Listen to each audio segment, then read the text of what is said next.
Alors donc ici, on va adapter nos contraintes avec ce que l'on avait trouvé.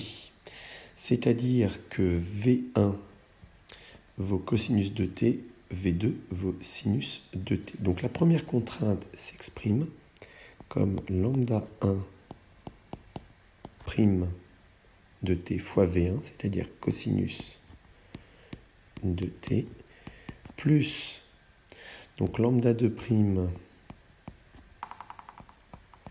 de t fois sinus, lambda 2 prime fois sinus de t,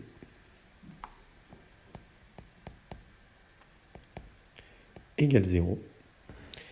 Et enfin, lambda 1, je vérifie ce que j'écris, c'est correct pour le moment. Hop, je me mets juste sur la bonne page, voilà. Donc ensuite ça devient lambda 1 prime de t fois la dérivée de cosinus, ça nous donne moins sinus, donc ça devient moins 2 sinus de 2t,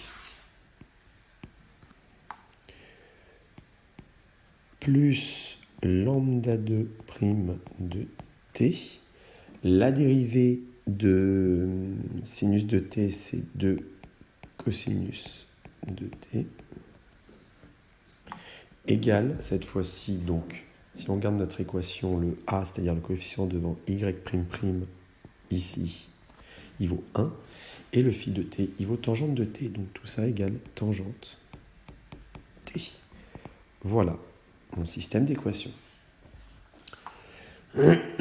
J'en déduis que, d'après la première équation, j'en déduis que lambda 1 prime de t, c'est égal à moins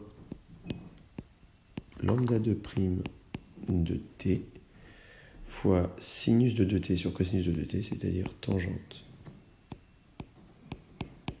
de 2t. J'en déduis maintenant, en réinjectant ça dans la deuxième équation.